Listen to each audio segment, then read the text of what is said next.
Hey, all you rad moms out there. Okay, well, Stacie, this is super exciting. I think we've been trying to make this happen for for a few months now. So I've been kind of hinting at kind of doing some different stuff this year on the Rad Dads Show, and obviously you're not a dad, so this is different. I was thinking we should maybe start by just talking about, I guess, this idea that sort of came up. So you and I guess I would say we're friends through music, right? And you had reached out to me at one point. I actually can't really remember exactly what you said, but it was basically like, why don't you ever talk to moms, or have you ever thought about talking to moms on the show? And we have thought about it before, but I think we always felt like, well, we're not kind of experts in that area. And it was always the Rad Dads Show and kind of focused on dads, but we have thought about it lots in the past, but without having kind of a mom, as part of it, it was kind of hard to go down that road. So I think you had sort of thrown out the idea of maybe helping out with that. And so maybe like you can just tell me a little bit about what prompted you to bring that up, or what your thoughts are on Rad Moms and why that kind of story needs to be told a little bit. Well, I think when I brought that up to you, I had just watched maybe an interview with somebody that I know, like somebody's husband, and I started thinking about, like, gosh, his wife is so rad. Like I want to interview his wife. Like, she's always behind the scenes. People don't really see her and know her, and she's like one of the coolest women that I know. And so I was like, and she's such a cool mom, and she's sort of this, driving force behind her husband. And so I thought, wow, this would be really cool to interview her. And then that's what I was thinking, wow, you should do some moms, because there's so many great moms out there. And I've spent 20 some years watching my husband be interviewed, and Right. all my friends, and and it's cool. But I started thinking about all these women behind those people, but also in music and like the music scene that aren't really, you don't know they're there. You don't, they're not getting the acknowledgement or as interviewed as much. So and they're being moms at the same time, and pulling off all these jobs. So. Right. Yeah. Like there's always kind of that family dynamic piece too. Right. So, we talked about obviously lots of musician dads and stuff, and, everybody sort of talks about, if they've got a partner or whatever, the role that they sort of play in that dynamic, but it's very different. I mean, I think you're right. Like there's just sort of there's not a lot out there sort of looking at moms, maybe in the same way we sort of talk to dads, and sort of our whole thing is kind of like raising up dads and just like empowering dads and getting you to think about, I guess, like it's kind of a shared experience between people having kids, right? And yes, and what does it mean to be really, it's kind of a good dad. We call it Rad Dads because we talk to people we think are rad, but it's like, what does it mean to be a good dad? And kind of, I guess, delving into that. But I've always been super interested in like the mom's experience. So I have a wife. I know a bit about her experience, right?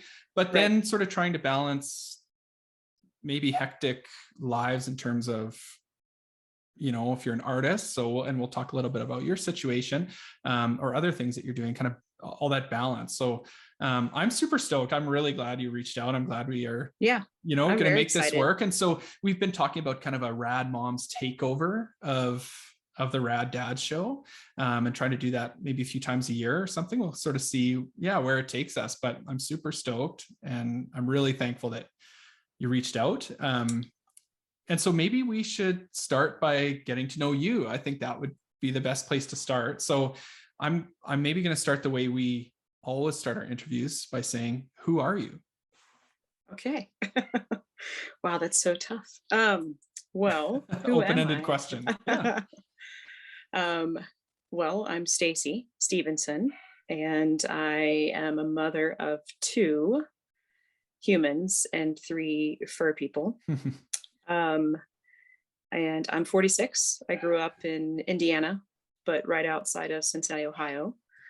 I'm married to a musician, so I have, an interesting life, I guess is what you can say. Yeah. But I originally went to art school before becoming a mother, and I had focused on photography, and then I had my daughter. So it was kind of like, okay, now here you're a mom and trying to be a photographer and do these things. And then it was next thing you know, having another kid. And Right. now it's like, okay, you're this full mom is what you are. Like this is what you do. Yeah. So, but I've always been, I mother everybody. So it's just like a natural thing for me to have to be a mom. So, Yeah. and a multitasker.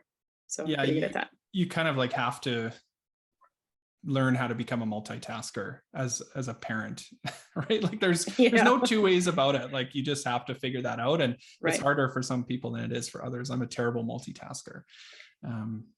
But yeah, you there's really no alternative there. So you kind of talked about, you mentioned photography school. So that's something that's become at least a bit, it probably has been a big part of your life ever since then. But seems like it's kind of become a bigger thing lately. So maybe talk a little bit about that. I want to sort of hear too a little bit about the 513 project. Okay. Maybe tell me what that is. Okay. Well, I'll give you a little bit of how I came to be with that, and I'll tell you about it. So like I said, when the kids were little, I just kind of started putting photography on hold. I was, able to, with my husband's business work, with the bands coming through the studio, I was able to start doing magazine photos for them or CD photos or just taking some photos at the studio. But once like the kids got to be a certain age, it just became harder to do that. So I just put it on the back shelf and then proceeded on with, okay, what's the next step for me? But now that my kids are adults, I've brought the photography back. And so now that's kind of been my main focus the last few years is, okay, what do I want to do with this? And over the last year, I just had this, I have so many things that I want to do, like just little ideas there. And the 513 project it's just kind of like going to be the outlet for everything that I can do. Like all of my creative things can just go into the 513 project. So for now it's photography, but it could be, it could be anything. So what's the significance of the number 513? Well, it's strange because it's the it's the area code for Cincinnati, but it's not really related to that. I wouldn't say, maybe so in some way, but it's just a number that I see all the time. And so it was sort of like, it was connected to home for me in a way, but it's like part of your identity so it just kind of, that's what I was like, this is it. This is one day I was like, I'm going to call it the 513 project, and it is whatever I create. So and you've been sort of taking photography, I guess, like you said, it's been sort of growing for you over the last little while in terms of, it's been a big priority. You've been doing lots of shows. You've been part of Punk Rock and Paintbrushes and some projects with Rise Against, right? And so I guess maybe tell us a little bit about that, like what that's been like. I guess make it a little bit more official over the last couple of years. So I had for years just taken tons of concert photos, and so that was a part of the thing where I stopped taking photos. I stopped taking concert photos, and I had a huge collection of photos. And Rise Against, they're my friends and one of my favorite bands. So I happen to just have too many Rise Against photos. And for a while, it was just like, I'm sitting on these, they've used some, but they just really didn't have an outlet. And a few years ago, I heard about Punk Rock and Paintbrushes through Shary was doing some of the art shows. And then I was able to meet Emily, who that's, her program, and just kind of said, hey, like, I'm interested. Is it something like, would I be able to be a part of this? And she was like, yeah, okay, I'll get a hold of you. And she did. And so now it's like, I've been doing more shows with her, which I love. And so it's giving me that outlet now to start showcasing the things that I've been sitting on there just buried in my computer, or like, negatives in a box somewhere. So it's all just coming out now. So I'm having a place for them to go. And now then that's, reignited my love for like taking concert photos. And now I can get like new stuff done when, shows are actually happening all the time. So that's been really fun. Yeah. And then we did do, you were saying about Rise Against, we did one special print last year where she would choose an artist and have them choose then another, musician to work with. And then they could choose what charity the musician would choose the charity. So we did a print, Tim and I, a collaboration. Yeah. So that was for that was through Punk Rock and Paintbrushes. The picture of Milo I have behind me was one of those as well. Yeah, that was the Kevin first one, the Milo one. Yeah. Yeah, so that was kind of an idea that Emily and I had, and the Milo one was the first one. So yeah. And then I've got one of yours behind me here too. I don't know which side am I on here. Oh, the Bill one. Yeah, that one's yours too. Like your photos are amazing. So thank you. I mean, I've seen what you had on social media over the years, I guess. But the first time I really saw them on display was at the Blasting Room 25th. You had them up at the Forge there. And like, they really are amazing. If people listening aren't aware that you're a photographer, they need to go check out your stuff, because it really is awesome. I've told you before, but the Iggy Pop one, it's like always sticks in my mind as one that's really very striking. It's a really amazing picture. And obviously this one, Bill, is great too. So yeah, I was really lucky to have been able to take that picture, to be at that Stooges show. It was Bill and I went to Denver. Mike Watt was playing with him, and we went to the show, and I just said, can I get a photo pass, like, for one of the show? Like, I want to take pictures. And I don't think there was anybody else in the pit with me taking pictures at the time I took that. So yeah, it was pretty crazy. That's awesome. It was just like a weird dream. I was like looking like that close at him. It's crazy. Yeah. So one thing you haven't mentioned is you're also like a hairstylist too, right? I am. Yes. Yeah. So how long have you been doing that?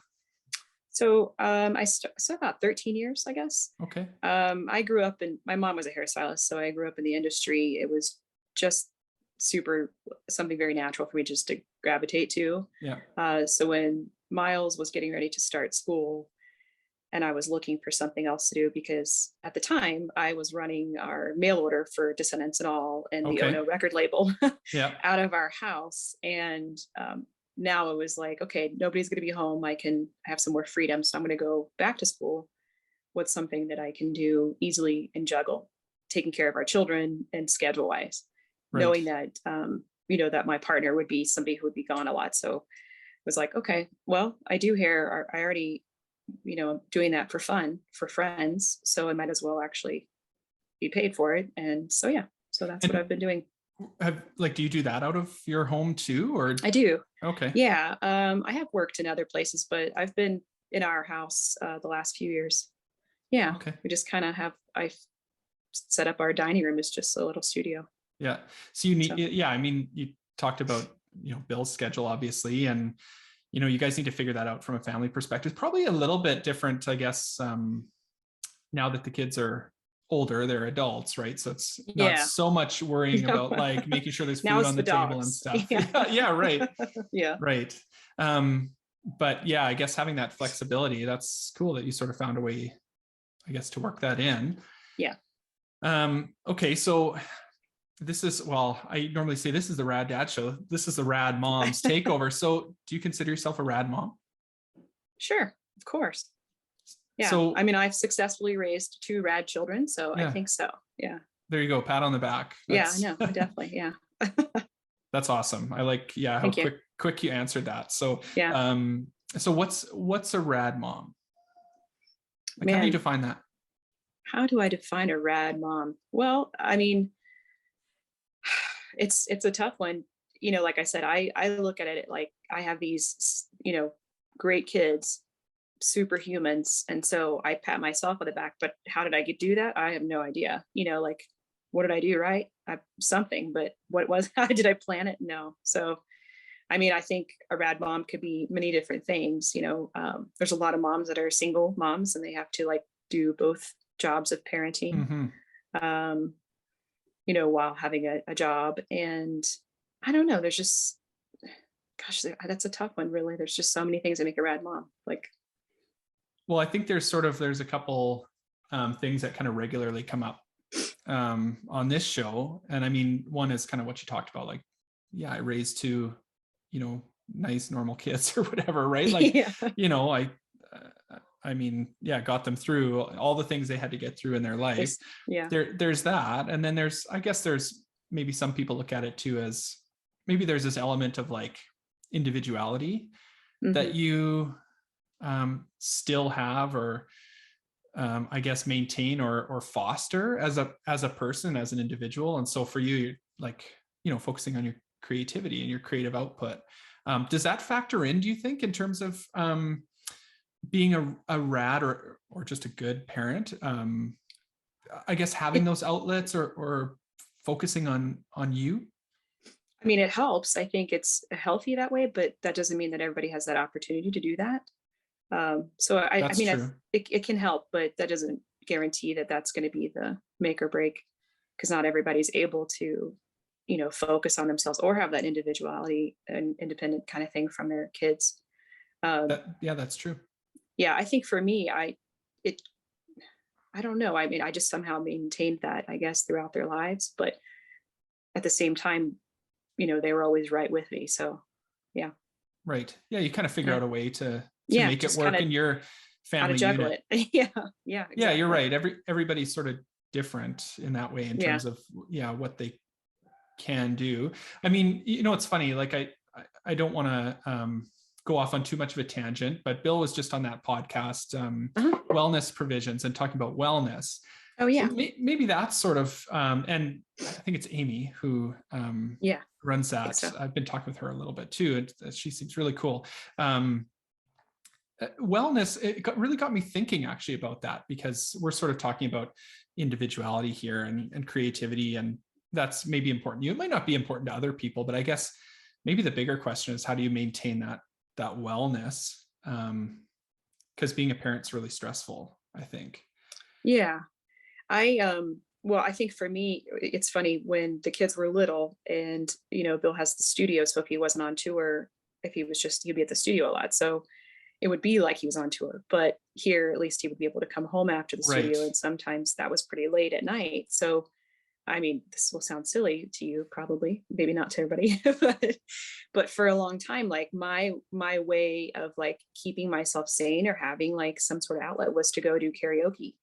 And it was just like, my friends know me as like a person who loves karaoke. Am I a good singer? No, but I love karaoke. Like, and it was just the only thing that was happening at like 10 o'clock or 10:30. After the kids go to bed. Yeah. And Bill would be home and I could leave and I could go do karaoke, and then I would come home. So, here in Fort Collins, he used to do it at the Starlight. It's no longer is there, but that was it. Yeah. I mean, it just kind of kept me mentally sane, when they were little, like something easily that I could do. Yeah. So, I mean, it's not really a wellness thing, but it is in some way. Like it was how I kept like my cool, I guess, or got a release. Yeah. As they grew older though, that's changed. And so yeah, there's different things I do now, I guess, for, just like yoga, or I love walking. So I try to walk almost every single day. And we live in a great place where even with snow and it's sunny out, it melts. So I'm still pretty lucky to be able to walk year round here. Yeah, that's awesome. I think it's like what you said, I guess, in terms of acknowledging when you need a break or need some kind of stress relief. And I think even just taking that action to go do that thing, whatever it is for you. My wife and I talk about this all the time. We quite often will do kind of like, we'll trade off on things, right? Like, okay, I'll put the kids to bed tonight and you can go do whatever with your friends or whatever it is that you need to do to just kind of have a bit of a break and reset and relax. And I think it is important. We'll have to do karaoke next time I'm down there for sure. Yeah. That sounds amazing. We used to do tons of karaoke. Not so much, I guess, since having kids, mostly just because it's difficult to get anywhere together with little kids, right? Exactly. That need someone to be at home. But we'll have to do that. That sounds awesome. Yeah. And I got into that. It's just a funny thing because I had done karaoke once with my family on a Christmas trip or something. And then when Rise Against came here to record, they got me started on karaoke. And so that became a thing where it was like, I was just like addicted to it. So every time a band came, we went to do karaoke. Do you have a go-to song like that you do every time you go, or just about every time? I love to do We Belong by Pat Benatar. Oh yeah. I always do a lot of Journey. There's a lot of Journey. I try to switch it up, but I always end up back at the same songs. I remember you. Yeah. Skid Row. Oh yeah. I'm trying to think now. It's been a while since I've been karaoke. What are all my hits? But yeah, I seem to end up always at the same songs. But yeah, I try every time I go. I think I have a list in my mind, and then I get there and I'm like, wait, what did I want to sing? Like, well, yeah, and then you start flipping through the binder. And, you spend more time just flipping through the pages than picking a song. Yeah, mine's Back in the USSR by the Beatles. Oh, really? Yeah, I do that one just about every time. So that's great. Okay, so yeah, Stacie, how were you feeling, I guess, when you were about to become a mom? Did you have any fears? Were you ready? Like, what was your mindset at that time? Well, like I was saying, I was kind of always just a mother to people. My friends called me mom in high school. Like I had a group of guys, like my skateboarder friend guys, and I was the mom of the group. So, they just called me mom. They still call me mom now. Like it's really funny actually. So we would call my 3 sons, but so yeah. And my sister had my niece when I was in 6th grade. So I don't know. I was always like the ultimate babysitter. It was just going to be natural for me. So that was kind of a no-brainer. Was I scared? Yeah. I mean, I was 23, but I was still like, that's really young. But I thought to myself, God, like, am I even old enough to do this? Like, am I going to know what to do? But it just, I don't know. Like when they were a baby, it was something different. But as they got, like through the years where I could remember being those ages, I just tried to go back to that time in my childhood and be like, okay, what was this like for me? Or what did I do then? Or what did my parents do that worked or didn't work? So those were that was one way that I would navigate it. But yeah, I definitely was scared for sure. I had no idea what was going to happen. Yeah, for sure. I mean, it's going to be a big change in your life, right? And at 23, like that's a big change. So I feel like that must be around the age that Maddie is, right? Like right around. Yeah, Maddie is she'll be 24 in May, but yes, so she's 23 now, which is just. Is that weird to think about? Mind blowing. Yeah, totally. Yeah, because I don't even feel over 17. So I'm still trying to figure out how she got to be 23. Right. Or how I was ever 23. So yeah, it's so weird. And at her age, I guess becoming a mom, right? So yeah, definitely. Yeah. So yeah, that's crazy. How has, I guess, to continue that conversation further, how did becoming a parent change you? Oh, well, when we were talking about like that, having that, being still like to be yourself, that kind of thing. I mean, that was probably the hardest part, was just trying to figure out how to navigate that and still not lose myself in it. Yeah. But it was so much a part of me to be a parent. Like it was so natural that it was just like, okay, well, this is what I do now. And oh, cool. I got like new people to hang out with all the time. Like I got these new friends, like they can't leave me because they can't walk. So we gotta hang out. So new people to watch scary movies with. But I think that was just the hardest part, was just trying to maintain myself and like who that was, keeping that together.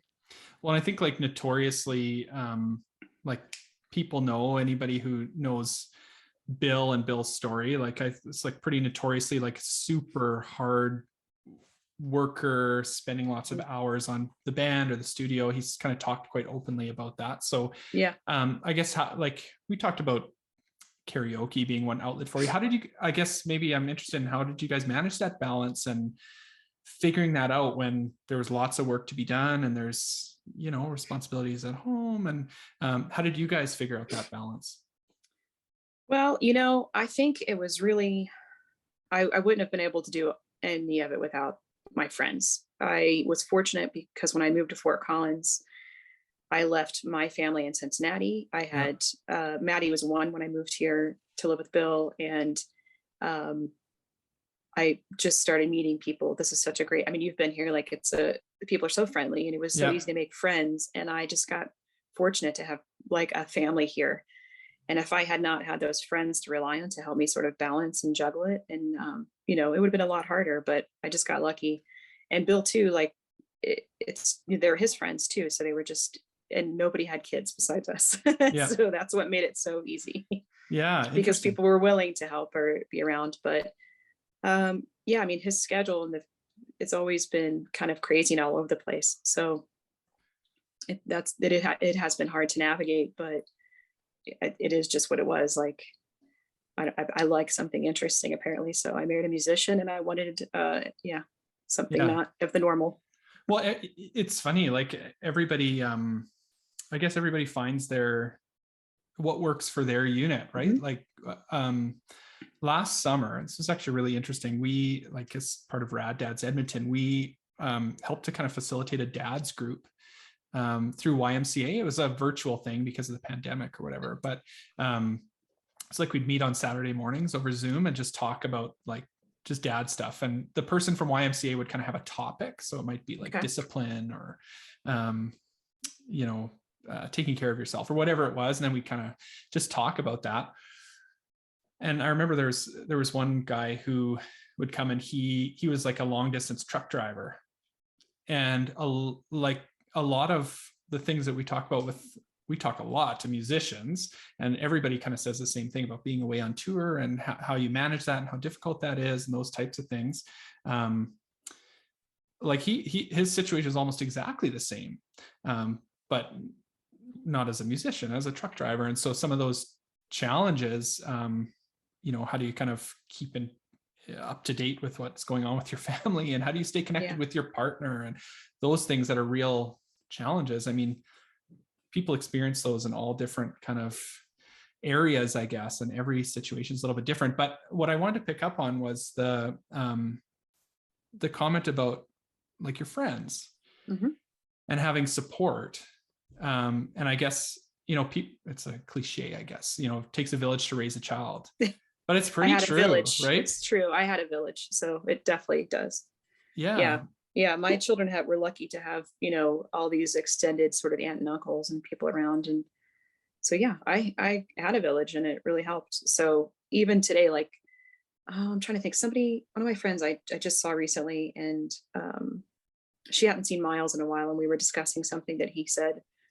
I wish I could remember what it was, but it was just funny because she was reminded about when he was little, and just thinking about like, oh, that's cool. Like, she felt like that was something that he maybe got from her, like, kind of thing. So it was just interesting, because it's like, yeah, all these people were influences on my kids, but really, really good influences.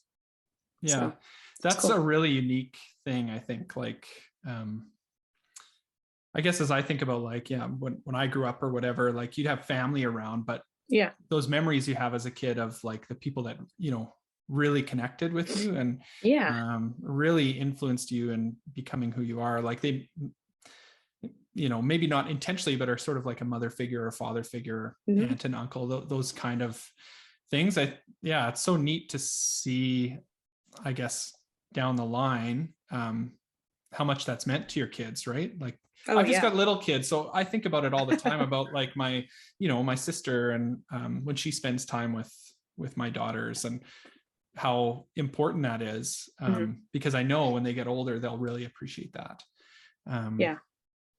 So that's cool that you kind of had that support network. And it seems like, I don't know, from what I see on maybe your social media and stuff like that, and the relationships you have with lots of the musicians who have sort of come through and been part of your extended family, I guess, like that's a really unique situation too, that there's all these musicians who I guess that have witnessed your kids growing up too.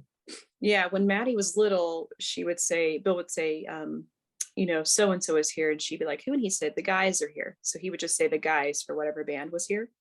Because in the early days of when we first lived here, the studio didn't have rooms for the bands to stay at the time, and they would stay at our house. So we had a small house, and so it'd just be like, the guys are here. And then eventually they would stay at the studio, but then come and shower at our house or just come over for dinner. And Maddie just thought that she just had a party all the time. Like, she thought these people were always here to visit her. These were her, like who she, her friends, like the guys. She had no idea like what they were doing, that they were here to work, but she thought they were here for her. Yeah. So yeah, they've always had lots of people around in and out of town. And kind of to go back to what you said before about like, I wanted to say something about when you were talking about how do you like we juggle everything together or like make it work, or how do you keep in touch with your kids, like, on the road and stuff, like when you're talking about the truck driver.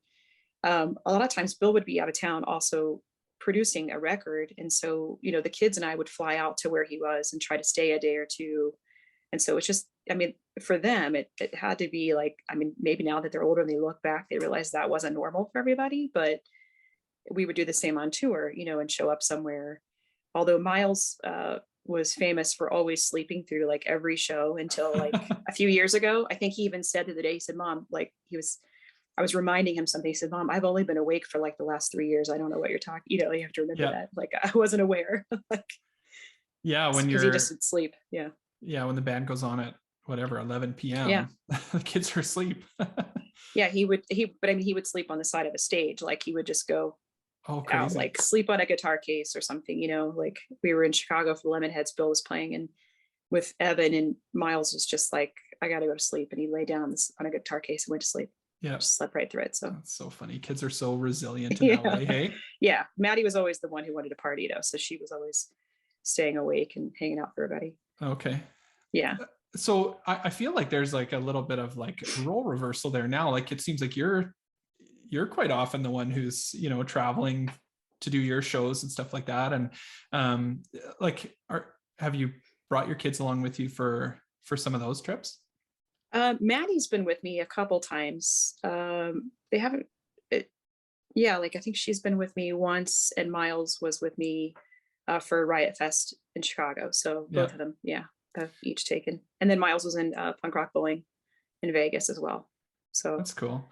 Yeah. We were kind of talking about this, I think before we started, but about the evolution of like your relationship with your kids over time. I was talking about the evolution of my relationship with my dad, but what's that been like for you? Like you've seen your kids are grown-ups now. So I guess as we shift from sort of almost that parent role to, I'm not going to say peer, you're always their parent, but there's maybe a little bit more that you have in common as time goes on. What's your experience been like with that? Well, it's always been fun. Like, I think they've always been like my best friends, or, like I said, I feel like I'm 17. So it was just always like, I'm a kid. Like, I never really lost that kind of feeling or vibe. And I never feel old. Like, I don't even know I hope that never happens. But with my kids, definitely as they've gotten older, there's been different stages, that they've come to where it's like, oh, we can do this now, this is great, like this is really fun, or just the moment Maddie could ride on Space Mountain, I was so excited, like you're old enough, we can ride Space Mountain, like we can do this, That's a milestone. Like, and then gotta wait for Miles to be able to ride Space Mountain, like gotta get there, or just, so that's cool. Or not really like drinking, but able to go places differently, like to hang out, so Maddie and I, we do more stuff like that. We go out, she could go to bars and things. I mean, Miles will be in a year, but it's just little things that we get to do a lot of fun stuff. But we always have, like, we've always had fun since they were little. So they've always just been my best friends. So it's easy. So what do you think about, like some people will say like, oh, you can't be friends with your kids. Oh, you can. But I think you still have to, I don't know. I mean, they probably tell you different things, but I just think there are certain things where it's like, okay, you want to tell them. And like I said before, you want to remember what it was like to be the age that they were. I think that's the easiest thing, is to just remind yourself, like, how did I feel? Like, how did I react to situations with people and friends? When they were little, I would joke about like different, like John Hughes movies. I would use quotes from movies, or like things that they knew, like 80s movies, just be funny because they would know, like I've made them watch like Pretty in Pink a million times, or like something like that. But like they, I don't know, it's just something like, I always felt like I had one friend who, she would tell her daughter like every single thing she did as a teenager, and it would just backfire because her daughter would do all the exact same stuff. And I was like, you can't tell them the things you did. You have to sort of live, like tell them about it. Like maybe, you know, maybe it was somebody else's story, but kind of give them like your insight of something you lived through without admitting the bad things you did maybe necessarily. So they don't turn it around on you and say like, well, you did that. I mean, so maybe that's one thing. I just tried not to be their buddy in that way, where it was like, oh, well, I don't know, just, I did this, you guys, you know, you could do that too. But yeah, you have to like, you definitely have to like walk that line. And it's probably different with, you know, different kids too, what they're going to respond to, right? You kind of figure you got to play it cool time. though. You have to pretend that you were like innocent, but you know what you're talking about. Yeah, exactly. So yeah, you're not going to slip one by me. Like I know what you guys are, what's going on out there. Yeah, Maddie, she always says like, you know, I already know. She knows. She's like, you know everything. You already know what's going to happen. Like, I hate that you know everything. Yeah. So is that similar to what your relationship was like with your mom growing up? I don't think so, because I'm lucky. I mean, Maddie has been always like pretty much an open book. Like she kind of has always just told us everything. I mean, she and Bill are very close, and so maybe there's things she's told him that she wouldn't say to me necessarily. But I was always like very like, she's not shy at all. So she will just tell you something where you're like, I don't want to know that. I don't need to hear that, or some, you know, something that you wouldn't tell your mom maybe. And I don't know if it was like my Catholic upbringing, or I don't know, because my brother and sister are different with my mom. Like I still to this day, there's just things maybe I wouldn't say to my mom necessarily. Right. I don't know. Like, just never felt comfortable. And I don't know. I agree with you. Like there's some things sort of. Yeah, but my kids are not some really mystery like that needs to just exist there a little bit. Yeah, I think Bill and I both have always just treated them like little, like humans, like little adults and like people, and you know, respected them in that way where they just felt comfortable always talking to both of us.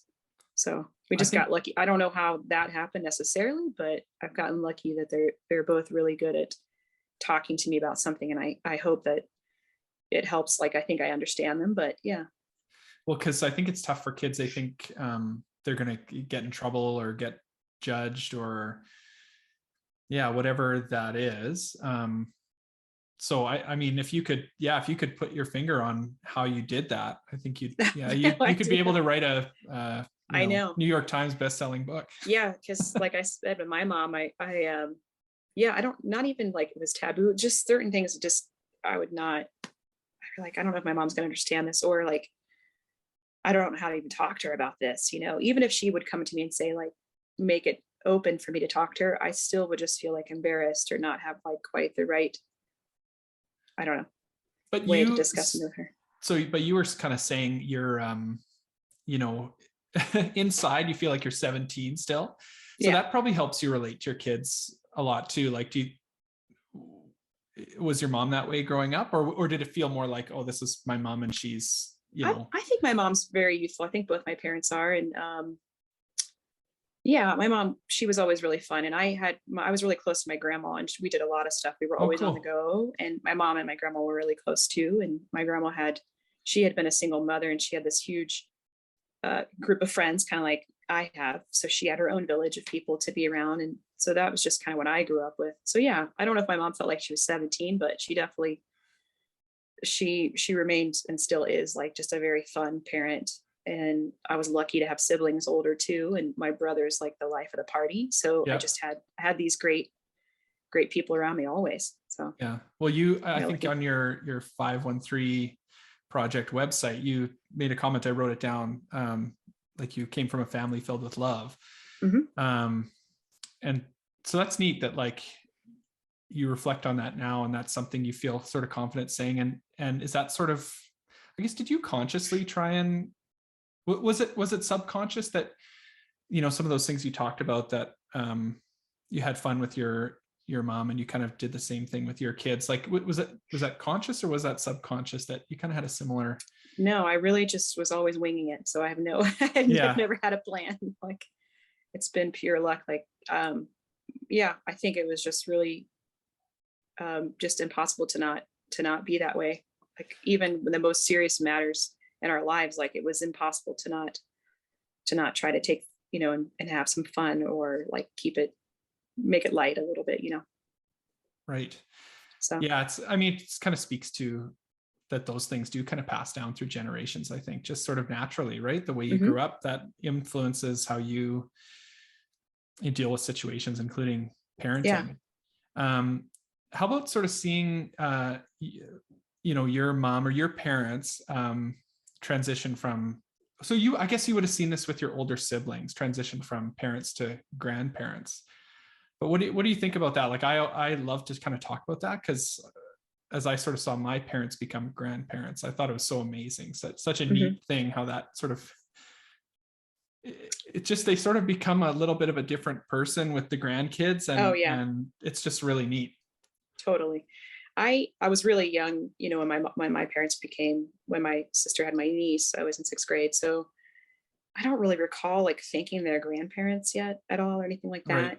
But I know with my kids, or when Maddie came along, it was just like, yeah, my dad was having the most fun, because a lot of our childhood, he was working all the time. This was a time in his life where he was retired. He was able to just spend more time with Maddie, and they're like 2 peas in a pod. And then like my mom and Maddie are so much alike too. So that was just all of it was fun. Yeah, it's fun to watch. And then Miles came along. But, when they were little, we go visit my mom and dad, and we do like time out. And my dad would go, "It's time in, come back over here. It's time in." And I'd be like, "Dad, you can't do that. Like, it's time out. Like, it's not a bad thing." I was like, "This is a reflection time. Like, she has to go to time out." He'd be like, "It's time in, Maddie, get back over here." So we were like the worst at, disciplining our children, I guess. And my grandparents just get in the way, and they don't, they don't want to see you do that. So yeah, it's exactly the same situation for me too. So like my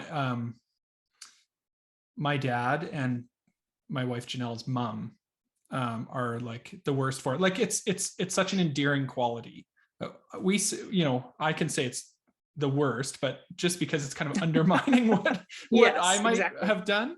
But it is sweet to see, right, that they sort of like will that's dote their on job. them. Exactly. Yeah, I think that's the dynamic. That's the job description, right?